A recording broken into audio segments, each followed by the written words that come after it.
Olá, alunos, tudo bem com vocês? O assunto da aula de hoje é pontuação, módulo 3, páginas 49 a 53. Vamos lá?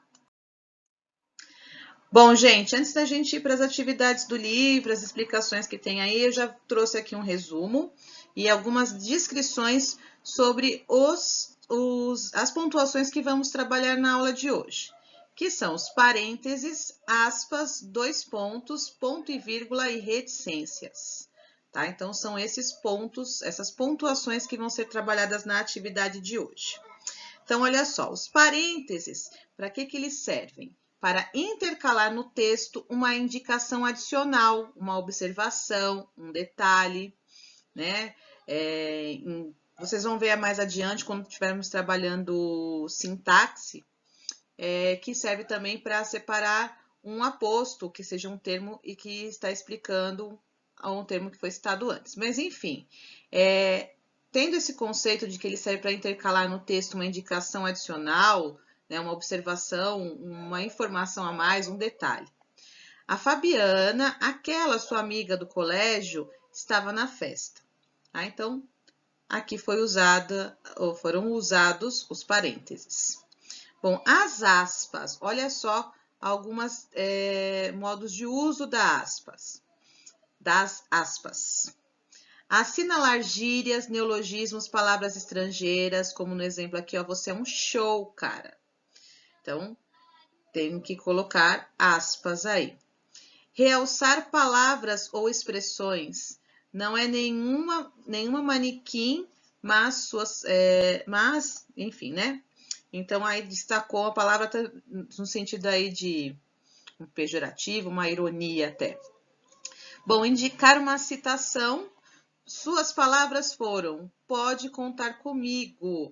Então, as aspas elas servem para quando você está num texto, por exemplo, jornalístico, em que vai colocar uma citação de algum especialista, essa citação é colocada entre aspas. Bom, indicar citação, acabei de falar, né? E substituir os travessões no diálogo e no discurso direto, tá? Então, tanto a citação quanto às vezes num texto narrativo, ao invés de usar os dois pontos e o travessão para fazer o discurso direto, também pode fazer o discurso direto através do uso das aspas. Aguarde-me aqui, disse a patroa, certo? Bom, os dois pontos, eles servem para indicar a fala do personagem no texto, né? Anunciar que um personagem vai falar. A dona da loja perguntou, olha lá assim, os dois pontos que está anunciando que a frase seguinte é a fala do personagem. E introduzir uma enumeração, que seria uma enumeração, uma lista, né? Vários itens dentro de uma lista. Trouxe tudo o que precisávamos, dois pontos, café, açúcar e biscoitos, certo? O ponto e vírgula, ele é usado para separar itens de uma enumeração, assim como os dois pontos, tá? No caso de leis, de decretos, de memorandos, indicando pausa menor que o ponto e maior que a vírgula. Então, por que o ponto e vírgula? Nessa questão da pausa, né? Ela indica uma pausa menor que o ponto final, porém maior que a vírgula. Aí temos um exemplo, escolha a nossa agência e terá. Então, dois pontos ali, né? Passagens aéreas com tarifas reduzida, ponto e vírgula. Hotéis de luxo, ponto e vírgula. Visitas a locais turísticos. E também usamos o ponto e vírgula para separar orações coordenadas. Vocês vão saber o que são orações coordenadas em breve. Para enfatizar a pausa entre elas ou quando no interior das orações já houver vírgula. Então, quando num período, né, já tiver vírgula, então, para fazer outro tipo de pausa aí, usa o ponto e vírgula. E as reticências. Aqui tá para indicar hesitação ou suspensão do pensamento. Tá certo? Bom, então vocês vão agora para as atividades do livro. Na atividade 1, vocês vão ler o texto abaixo e descubra uma modalidade esportiva diferente.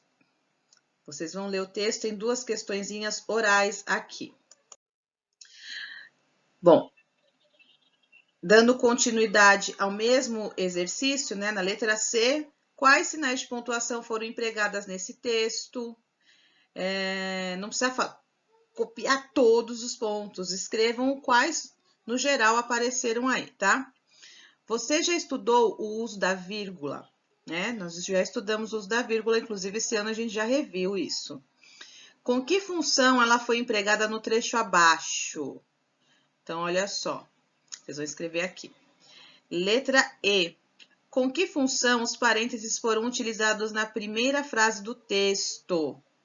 Então, aqui tem algumas alternativas e aqui tem um box com a definição dos parênteses, certo? Aqui vai falar no F, nós vamos reler mais um trecho. Nessa frase, as aspas foram empregadas para. E aqui também temos mais definições sobre as aspas. Na letra G, releia mais um trecho do texto. Por que os 2 pontos foram empregados nesse trecho? Então, vai identificar o motivo dos 2 pontos aqui. No trecho apresentado no item anterior, também foi empregado o sinal de ponto e vírgula. Qual é a função desse sinal nesse trecho? Então, tem aqui as 2 opções. E aqui a definição. Então, tá na dúvida, lê a definição para responder as questões. Na atividade 2, mais um texto aqui para ler, uma sinopse de livro. O livro 14 Motivos para Viver, Vencer e Ser Feliz. E uma questão oral. Na letra B, releia um trecho da sinopse. Nessa frase, o sinal de reticências foi empregado para e 3 alternativas aqui. Leia um box explicando de novo o que são reticências. Letra C, com que função os 2 pontos foram empregados nesse trecho? E assinale V nas alternativas verdadeiras e F nas falsas quanto ao emprego das aspas nos trechos abaixo. Então, vão ler os 2 trechos, as alternativas aqui e colocar verdadeiro ou falso. Na atividade 1, leia os diferentes textos e, em seguida, complete as frases abaixo. Então, letra A, lua de prata, letra B. E aqui, letra C e letra D. Feita essa leitura aqui, vocês vão completar as frases que estão precisando aqui embaixo, tá? Baseado nisso, completar as frases aqui, certo? Bom, um bom momento para falarmos a palavra-chave de hoje, que será ponto, ok? Ponto. Gente, tô ficando sem voz, desculpa. Até a próxima aula, respondam as questões e enviem as atividades no Google Classroom, tá? Um beijo grande para vocês e tchau, tchau!